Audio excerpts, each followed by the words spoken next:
Offensive coordinator Jay Johnson spoke with the media today. What did he have to say about quarterbacks, running backs, wide receivers, the offensive line? He hit it all. And then a little bit of quarterback recruiting news before we get into this offseason's first Top 5 Tuesday here on this podcast. That's right.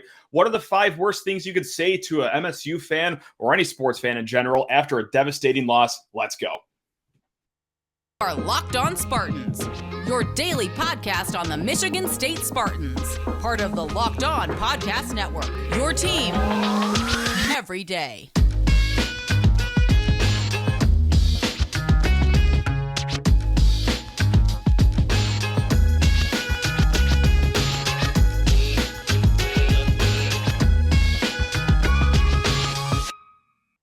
This episode of Locked On Spartans is brought to you by FanDuel Sportsbook, official sportsbook of Locked On. Make every moment more. Visit FanDuel.com/LockedOn today to get started. Spartan friends, Spartan family, Locked On Spartans listeners, thank you so much for kicking off your day with us here at Locked On Spartans. That's right, your team in green and white, 5 days a week, even though we are pretty much in the off season for football and basketball, that is. Of course, anytime news drops, you know where to find us this offseason, or anytime a prominent member of either of those teams speak, like Jay Johnson, the offensive coordinator today. Hey, tune into the Locked On Spartans. Smash that subscribe button if you're listening on the podcast or on YouTube. Any way you're doing it, hey, thanks a lot for tuning in. And also, if you want to, if I can talk, ever want to reach out, LockedOnSpartans@gmail.com is the place to find us. Today, we are debuting our Top 5 Tuesday. We're going to do this throughout the offseason. And if you're listening on the podcast, you're probably very confused because today's probably Wednesday for you.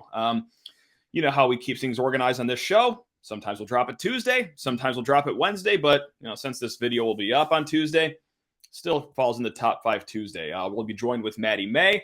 But hey, if you ever have a Top 5 Tuesday idea, like Top 5 MSU receivers, Top 5 MSU bowl games, Top 5 tailgating tips, we're going to do a lot of categories here for the Top 5 Tuesday going forward this offseason. So if you have any ideas or just any other segment ideas in general, LockedOnSpartans@gmail.com. All right. Sorry, that was a little bit of lengthy housekeeping, but just wanted to introduce that segment. All right. Let's get into what took place inside the walls at Michigan State's football practice facility here on Tuesday. They had a little bit of media availability after their practice where media were also allowed to watch a 15-minute window. And hey, Darqueze Dennard was back helping out the defensive backs. Now, I don't know if that's in full capacity or not, but anytime you can get a pretty solid college defensive back, a Jim Thorpe winner, if you will, back in the mix to give any advice to these defensive backs, you got to do that. So welcome back, Darqueze Dennard, even if it was just for one day. All right, so Jay Johnson, after practice, he spoke with the media. Of course, he's the offensive coordinator. He runs the ship here on the offensive side of the ball.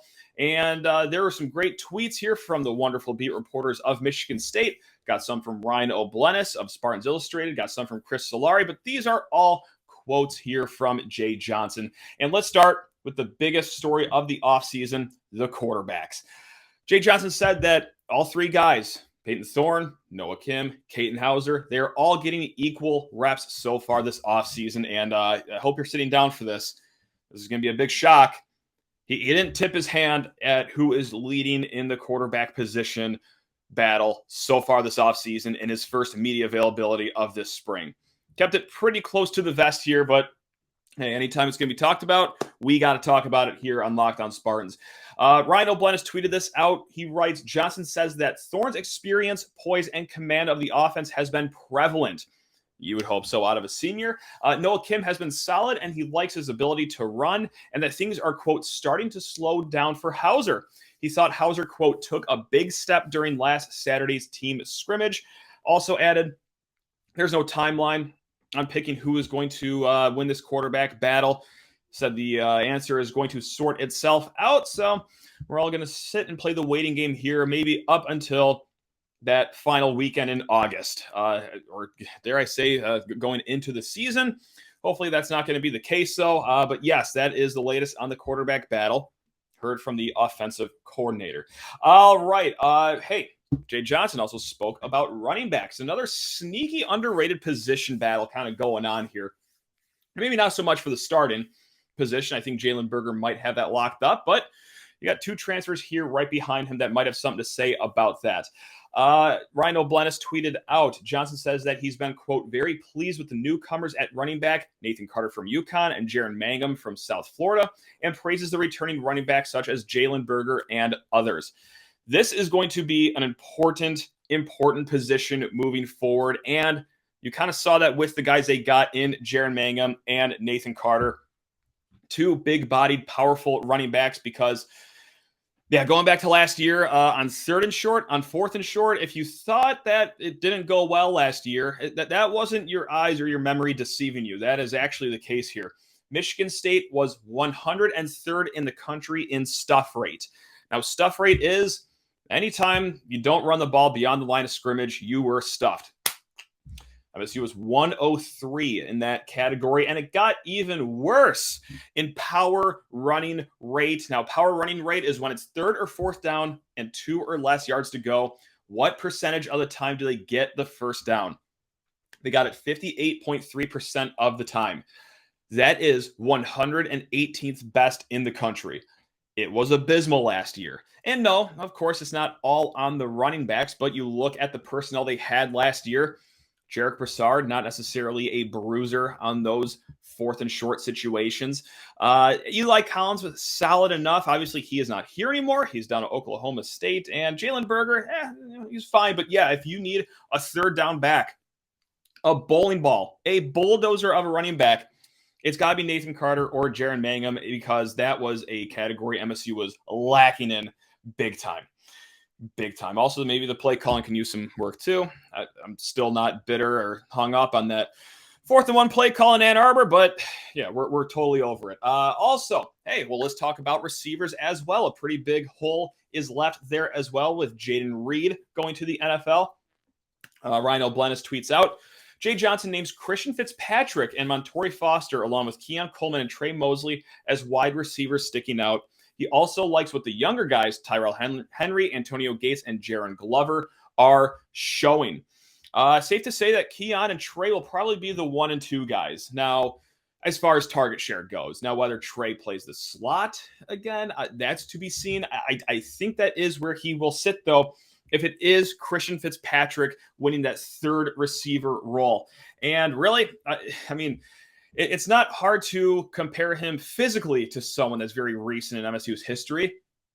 Felton Davis, another guy that's 6'4", maybe not the fastest guy in the world, but has sure hands. And we didn't see a lot of it from Christian Fitzpatrick last year. He just had 2 catches, both in the Akron game because he was hurt the bulk of last year. But yeah, 6'4" guy, dreadlocks. That reminds you of Felton Davis a little bit. Now, that's a pretty big billing to live up because Felton Davis had fly paper for hands, but Jay Johnson likes what he's seen out of the big-bodied receiver. So maybe you have Keon at the X, you have Christian at the Z, and then in the slot right there, Trey Mosley, Mr. Reliable, as I like to call him, because anytime you need something past the sticks, Trey's going to be there. And he's going to be open, and more times than not, he's going to catch that ball. I think the Montorie Foster thing, a little interesting. He had 7 catches just last year and 1 touchdown. We've seen some good straight line speed out of him on those go routes. And also, Tyrell Henry is a guy that I'm actually really high on going into this season, whether it's going to be for that receiver role or I like what he had in the return game last year. Didn't break out any massive ones, but he had some pretty good chunk returns, and I just loved his vision as well in the kickoff return game, which is obviously going to be a hole left without Jayden Reed there. Antonio Gates, that's fascinating. That's a guy that was maybe forgotten about last year. I don't think he ever got on the field, but hey, there you have it. So that's some Antonio Gates shout-out news right there. Also, before we get to a quick recruiting blip on our radar, Chris Solari tweets out, this is about the offensive line, Jay Johnson on MSU spring practice with a healthy offensive line compared to last season, quote, we are a completely different team than we were a year ago. Says the Spartans are, quote, light years ahead of where the team was. And that is not hyperbole. That is not exaggerating. This team had, 4 healthy offensive linemen in spring practice last year. That might make it a little hard, not just to grow these players, but also just hold a practice with your team. Whereas this year, I think it was said a few weeks ago that they have well over a dozen healthy linemen ready to roll. So it is to be determined what kind of format they're going to have for their spring game or open spring practice coming up in a few weeks in mid-April. But if you have, enough healthy offensive linemen, we could actually be seeing a live spring game coming up. But yeah, it is nice to hear that we got guys in the trenches and you're not just dressing up walk-ons that look like me playing right guard, just praying that you get through another practice with no injuries. Really quick here, just to put a bow on the football action right here. We're actually going to go to the mailbag for this one. Joe writes in at lockdownspartans@gmail.com. Get me off the ledge on MSU football recruiting.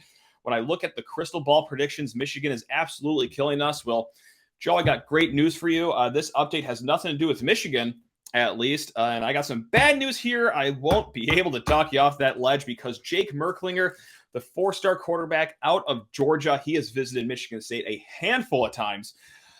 He's going to make his announcement this Thursday. And this comes right after he took a visit to Tennessee over the weekend. And also, after that visit to Tennessee, a lot of crystal balls on 24/7 Sports started a trend for Merklinger going to Tennessee. So yes, as if the Georgia offer that he got in the offseason wasn't a devastating enough blow. No, he's not even going to go to hometown Georgia. He's probably going to be going to Tennessee here. So that's MSU's top quarterback target off the board. And then Davie Belfort, their number 2 target. Well, he picked Virginia Tech over Michigan State and Texas A&M not too long ago as well. So that is your top 2 quarterback off the board. Michigan State in total has 13 offers out there right now to quarterbacks, but it's back to square one for this. Now, I got to say, I'm not like overly too panicked about this. You do have some strong quarterbacks in the room already. You have Sam Leavitt, who's just a year older than these guys. So if Sam Leavitt turns out to be the truth or Katin Houser turns out to be the truth, then all right, this might be the time you finally just have to kind of wait around for maybe a transfer quarterback. But again, I'm not going to panic about it because MSU's quarterback room already looks okay. And B, we're a long way away from signing day. So yeah, maybe when it's December, I'll start to feel a little more jittery about the quarterback situation. But just to update everyone, pretty much the top 2 picks for MSU.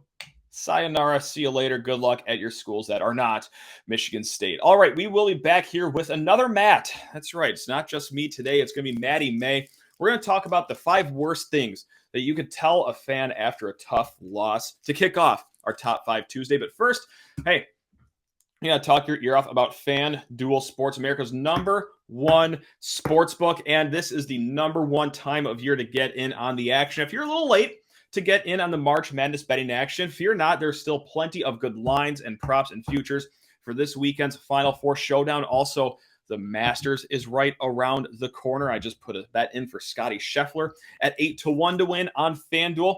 Wanted to get on that number before it raised any higher than that. So join FanDuel right now. And if you're a new customer, well, I got great news for you. New customers get a no-sweat first bet up to $1,000.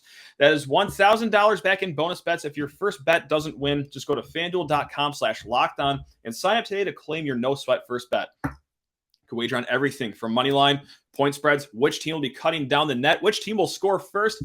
It's all on an app that's safe, secure, super easy to use. So do not miss your shot at the no-sweat first bet up to $1,000 when you join FanDuel today.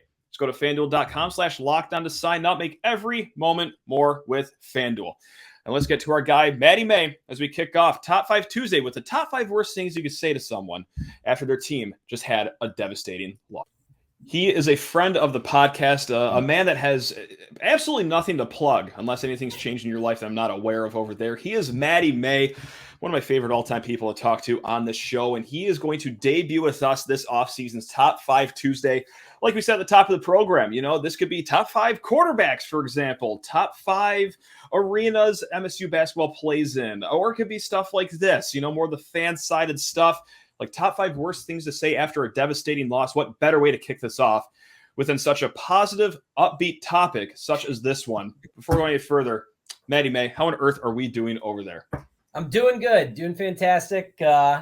Little under the weather today, but I'll soldier through with such a wonderfully Yes. positive topic to really bring in the healing spirit. If this doesn't get the spirits up, then I'm fresh out of ideas here on my end. But yeah, after Thursday's game, kind of a tough loss against Kansas State. I had this idea of Top 5 Tuesday brewing in my head. I was like, you know what? Let's get this party kicked off with top 5 worst things to say after a devastating loss, because misery loves company. And also, the fact that Kansas State isn't in the Final Four leads me to think that most of us can now laugh about it or at least commiserate with each other on such a topic as this. So we'll each name 5 things that we hate to hear after a devastating loss as a fan. Mr. Maddie May, would you like to kick things off for us on this beautiful Tuesday or Wednesday, whenever people are listening to us down by Tuesday? Absolutely. Yeah. And I do agree with you is that I think since FAU beat Kansas State in less than a like razor thin game, if they went to overtime similar to our game, I would have been really extra grumpy, I think. There was a little bit of absolvement because you can't really live in a double hypothetical if you're sure team that beats you a little more. So 5 things. Number 5, I said, is when people say things like, sometimes the bounces don't go your way. And I hate that. I really, really hate sometimes the bounces don't go your way. Too cliche, and it just kind of, you know what? And sometimes they do. That's just how a sport works. I don't need to know that. You don't need to explain to me why someone fumbled. I know that they fumbled. Or why there was some dumb turnover. Sometimes the bounces just don't go your way. And it's just the cliche level of it. I mean, it makes sense. Cliche level just really, really grinds me. So that's the one I put for 5. That's a strong one. That's strong. Mine kind of goes outside of sports. It's like after a big loss and, someone in your life will say, oh, well, hey, now you have more time for blank. Like, hey, now you have more time to, maybe get on that small project, or, hey, maybe you have time to be a responsible father or a loving husband or anything that, I'm trying to not do during the season here. Like, I'm trying to kick these responsibilities on my life down the road as far as humanly possible. And now that the clock has struck midnight, well, yeah, now maybe I do got to worry about the backyard that is just laden with weeds and crabgrass. Maybe I got to finally clean out that garage. Maybe I finally do have to be an upstanding citizen in society. But yeah, the part essentially it's own flickering the lights on and off, saying, "All right, Buckaroo, party's over. Get on to the next thing in your sad life." So yeah, that's number 5 for me. Is just any time. Oh, you have more time for. It's blank. Usually work. I don't want time for blank. They're usually like, now you have time to do work. And you're like, oh, perfect. Just what I needed to do. That's all. Let me skip over to that really quick. Let me go ahead and stain the hardwood. That's fine. Yep. So that was number 5 for me is just that. Okay. I like that. This is my number 4. Another one that, again, is a lot of these are cliches for me. I love metaphors and whatnot, but cliches sometimes, some of them get me. Number 4 for me is, I put this in football terms, but we won X quarters out of 4 quarters. Oh, that's a good one. We won 37 minutes out of 40.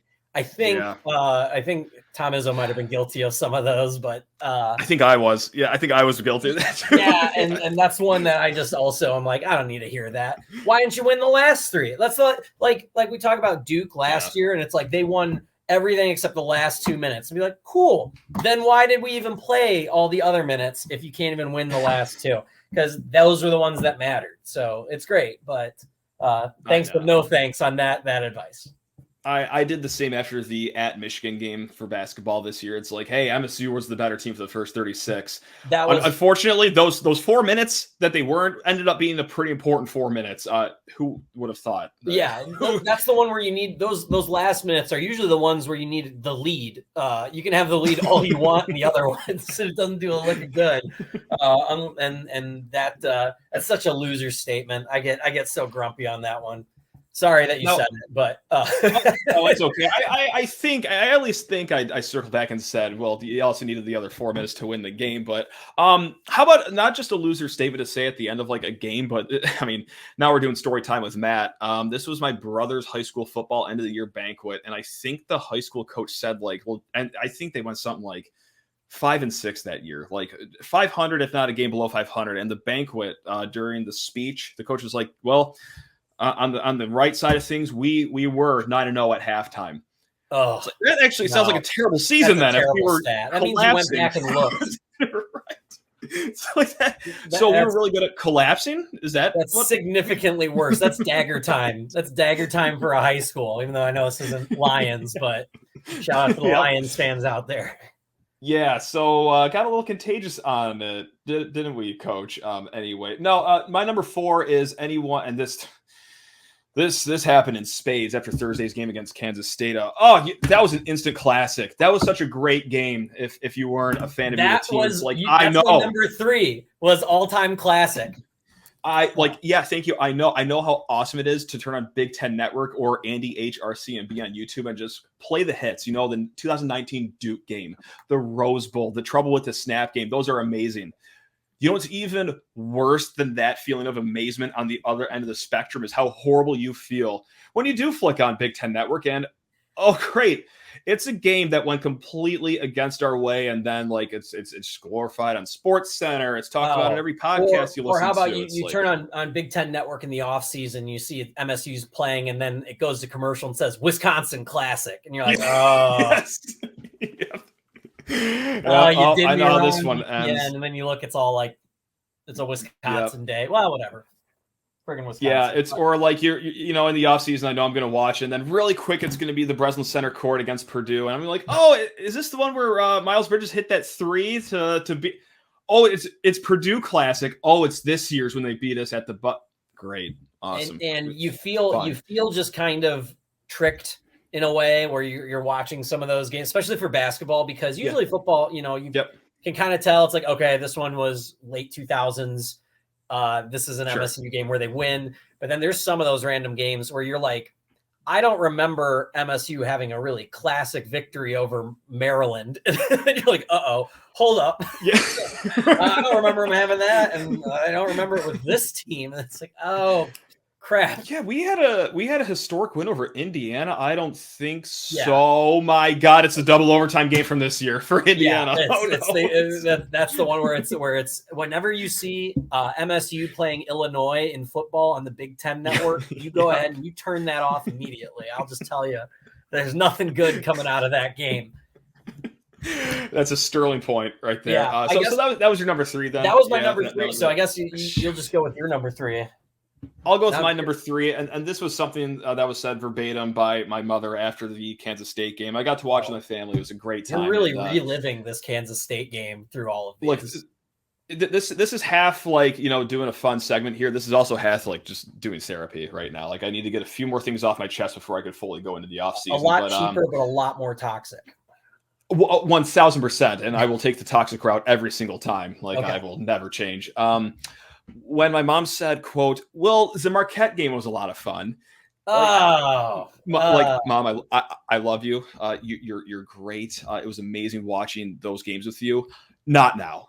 Yeah. I don't want to relive the game that was awesome to get to the point of why it felt like my heart was just stomped on and thrown into a wood chipper right now. At this point, I wish we lost that Marquette game. I would have swallowed that easier than I'm swallowing this pill right now. But yeah, it's like anytime another game is brought up, this happens more so in tournaments, when you have to win one game to get to another. It doesn't really happen in football. You're not losing the Michigan game and being like, oh, hey, at least we won that Western Michigan game 2 months ago. Yeah. That's like totaling your car and then someone saying, but it was a sick car though. And you're like, great. Yes. Let's just go ahead and drive it then. That's terrible. Yeah. We did go on a cool road trip a week ago. Let's try it again right now. Let's just see how it goes. Oh, in complete misery and shambles. So, I know she was trying to lift my spirits. It was not happening that night though. It was not happening. Just a grown man having all respect to your all respect to your mother, but I would have hung up the phone. Yeah. Oh, yeah. No, it was as I'm saying this out loud, it's just how pathetic. Just me, just a downtrodden grown man, just having to hear potentially uplifting words of advice from his mother, but that felt completely flatter than a fart in church. But the effort was there. So, showing a lot of my true colors right now. But yeah, again, Mom, love you. Thank you for trying to help. Just not that night. Not that. Maybe work on it. I'm sorry. Let's work on delivery. Let's work on delivery. All right, then number 2. So This is one. I realize a couple of mine are a little probability related, but they play that game 9 times, or they play that game 10 times. We'll win 9 or X amount. We kind of have the same two. Yeah. Oh no. Yeah, that was they play that game 10 times. We win at 9. Well, you didn't. So you play it once, you lose one. So you win 0, buddy. So that was, I hate that one because it's especially, I mean, it applies a lot more for football usually with, hey, sometimes the bounces don't go your way. Yep. but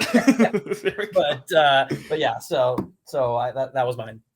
No, I went to my lovely in-laws the night after. Again, we're tying this back to Thursday, and the first thing my father-in-law, who is a great guy, said to me, before I even got 2 feet in the door. You're really going at your kids, your child's grandparents in this. That is one way to look at it. That is one way to look at it. Again, all fantastic people. But before I even got 2 feet in the house, it said, "What happened? They could have won that game." Yeah. That's why I'm a broken person right now, because they could have won that game. Like, it literally was a bounce away from going the right way. But like, and I think I said this a few times on this podcast, but I would rather have been an Arkansas fan that night and just get blown out by 40. Just annihilated. Be a scorch mark on the court. Yes. Just like mentally check out of the game with 12 minutes left to go in the first half. Like, how lucky of them to be able to do that instead of just sit around for 45 game minutes, 2.5 hours of real time, and then just know that, yeah, it was one made free throw away from being your game. But I was at a bar. Yeah. I was at a bar watching this game in Chicago and had to go to the bathroom, came out of the bathroom. My friends are at the front of the bar. I came out of the bathroom when I was done with my business, watched the free throw from a distance, and was crouched and screaming when it got missed, and in front of a group of people that were not watching the game. It's just me, but from a distance going, ah! and I'm not proud of it, but yes, I get that. Yes, you of course, they should have won that game. Thank you for saying that. You don't think I don't know that? Like, you don't think I don't know that? Yeah. Yeah. Oh man, this is the mentally sane power hour right now. By the way, this is great. Just really just MSU's finest on the self-reflection right now.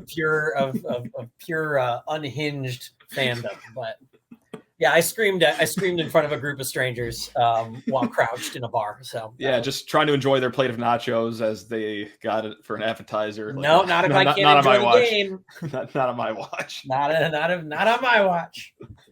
And that was your number. That was your number 2. That was my number 2. Yeah, Okay. And it wasn't just my father. Like, you saw it on Twitter all the time. Like, oh, they were right there. They could have won that game. Like, I know. I know. I am shocked that it's not been functioning as a feature of Twitter Blue.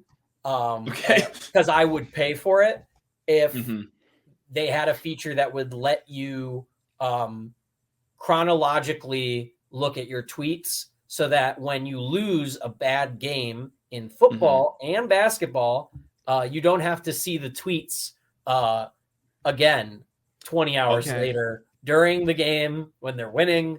And that would be nice. That would be during the game and at the end of the game when they're losing or have lost. I got to relive the Kansas State game again on Friday via social media, which really wasn't fun for me. Brutal. And it's definitely not fun on Sundays when you're hungover after a football game and be like, great, okay, cool. Yeah, why did we fumble 3 times? Why did we run that play on 4th and 1? Yeah, that's a good You're looking reminder. great. Oh, no. Yeah, that was just not. It's never fun to get those, and you're like, okay, thank you. Like, they should just kind of disappear if it's about back to bed. Yeah, send them to the past. Yeah. All right, Maddie May. Okay, so number one. It's not exactly a phrase as it is an act. Nothing. If someone says nothing to you and they don't mention the season or the team ever, that's really bad, and that's the worst feeling in the world. Is that, especially as a guy who lives in a world where I have a lot of friends, a lot of different fan bases, and we love to talk a lot of crap. Sure. Yep. When they don't say anything, that is a dark feeling of like you're out of the sports conversation, out of protection. They just they feel bad for you. Yes, they don't even know what to say. I know this from the Middle Tennessee game. That was a big one where people just didn't bring up basketball.